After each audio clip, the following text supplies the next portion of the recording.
Yun. Good morning mga idol. Axel! Si Axel oh. Sipag ng bata natin na yan. Nahuli kami ng ilang pirasong mga local banded dito.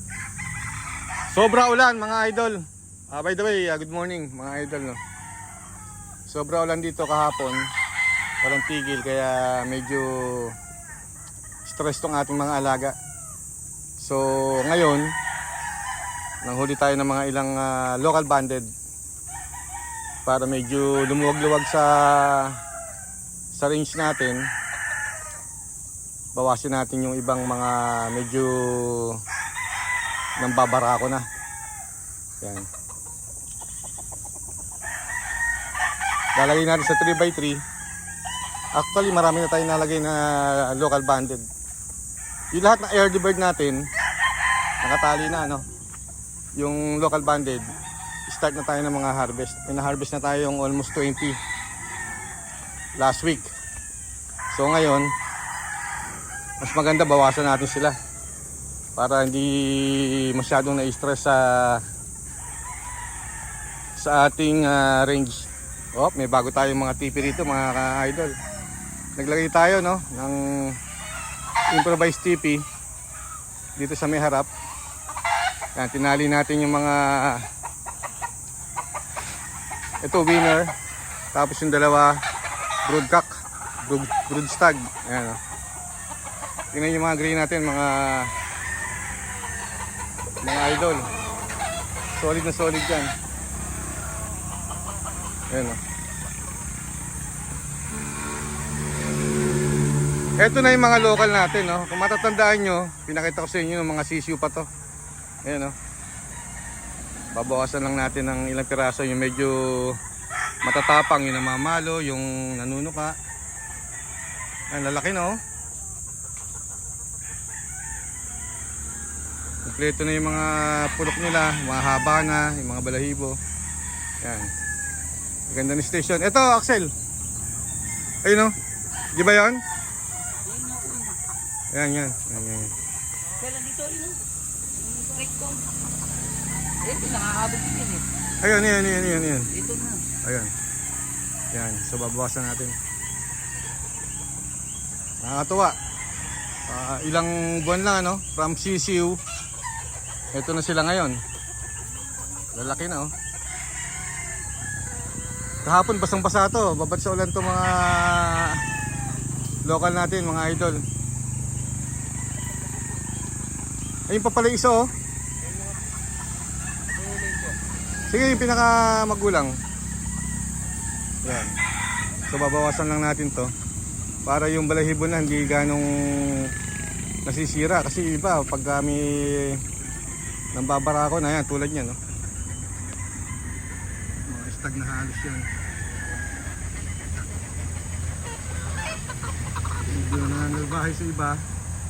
Iba natatakot kumain, yung iba na sisira yung balahibo kaya ayan, kita nyo. Inuhuli natin, bawasan natin. So, unti-unti lang, no? Yun, no? Guwapo. Ito, Sweetness Gray by Yellow-Legged Hatch to. Yellow-Legged Hatch natin. So, nagdagdag tayo ng 3 tipi lang halos nailagay dito. So, patuloy tayo nagdadagdag ng tipi dahil nga ang dami nating mga production ngayon. Guwapong guwapo. Ito naman pure sweetness to. Unang anak ng ating pure sweetness. So medyo molting na siya. Pero ginamit natin to last season breeding, no. Ito yung mga brood stag natin na ginamit diyan sa mga palabas natin na yan. Ayan. Ayan. Ito naman sweetness cross, winner sa SMC. So pinapalugo na natin. Ang dami nito, mga gray natin na pinapalugo natin. Gray, mga pula, mga black. Ayan. Kala mo talagang magulang na, no? Pero mga ano lang yan, halos 14 to 16 months.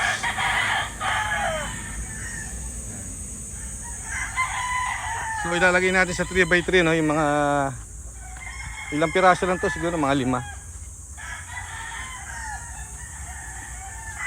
Lagay na sa 3x3. Yan. Basang-basa yung mga sisiu natin dito.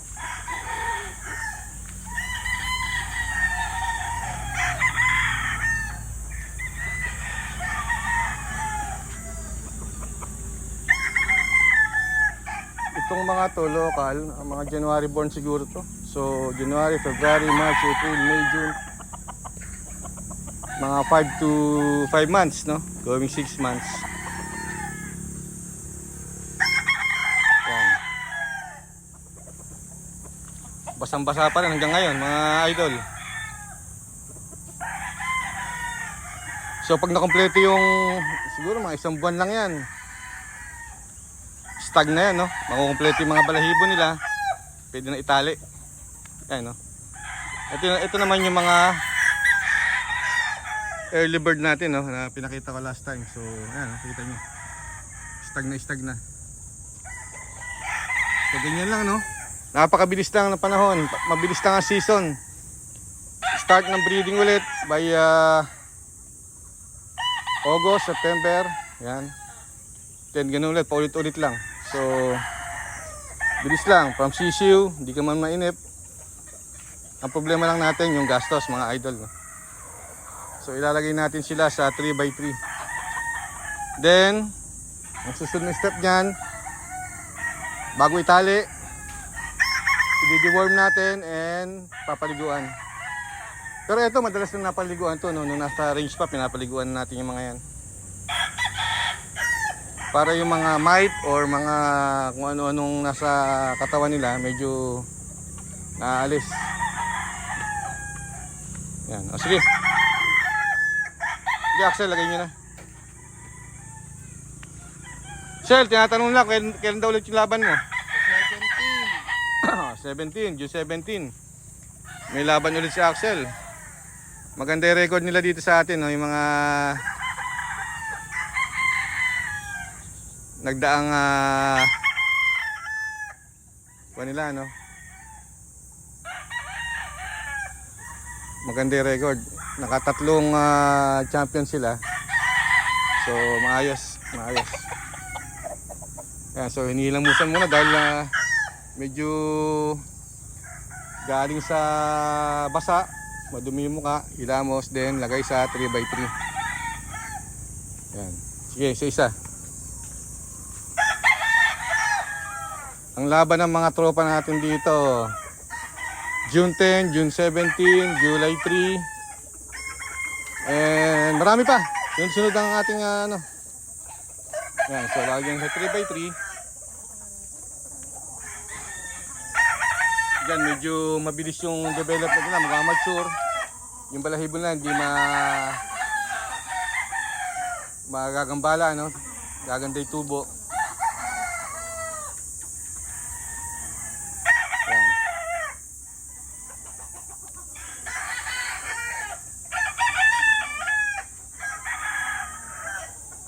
Dito medyo malilim, no? Kaya dito natin pinwesto yung ating mga 3x3. Yung mga nagdaang panahon, sobra init, kaya ang hirap. Challenging, no? Stressful sa ating mga alaga. So ayan. Dapat maayos, malinis yung lalagayan nila para hindi sila na-stress.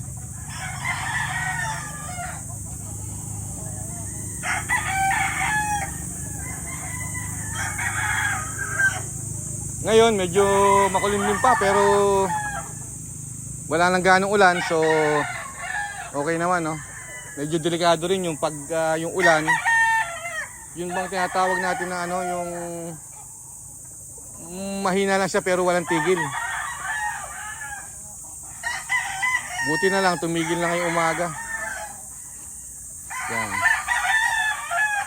Maganda ng sukat ng ating mga local banded. 1 month. Mga gwapo na yan, no? So pwede na natin silang ilipat sa ating cording.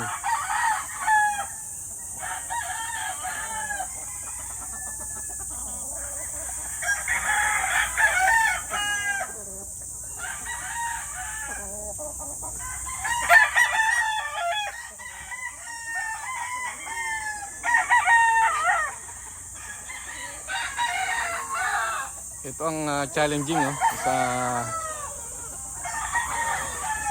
pag-breeding. So dapat naka-ready yung mga cages natin, yung mga cording natin.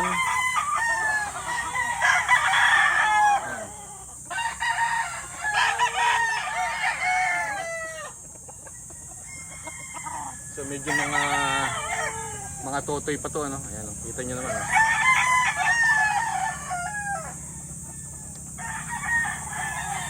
Pero sandali lang yan, 2 weeks to 1 month, okay na yan. Mabilis lang yan.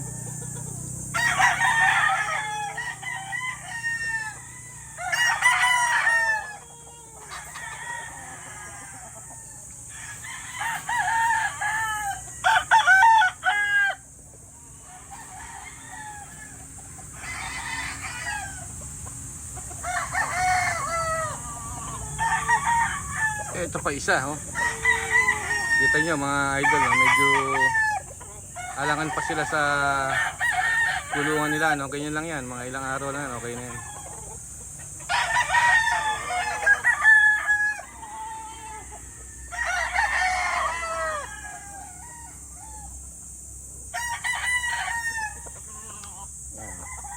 So minsan mahirap talaga pag especially pag bumuhos na ulan, no?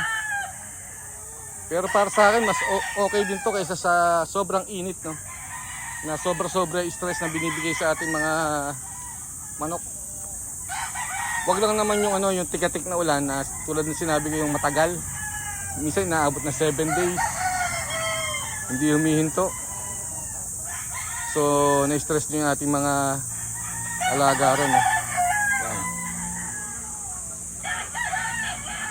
Dami natin mga production ngayon, no? So ayos. Kaya lang talaga kailangan tutok din para maayos yung ating mga alaga, hindi yung nagkakaroon ng problema. Yan, ganda ng panahon, maaraw na mga idol. Umiinit na.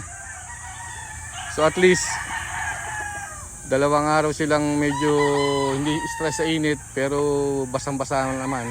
Pero yan, matutuyo na yan maya-maya, so okay na yan. Ayun, no? Nag-aayos yung idol natin si Axel. Yan. May mga inaayos pa siya rito. Pati si The Professional may inaayos din. Dahil marami tayong pupuntahang eskwelahan, no?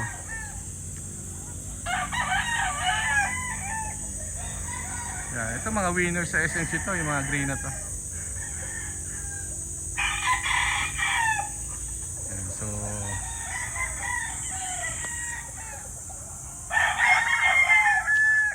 maganda yung ating sitwasyon ngayon dito.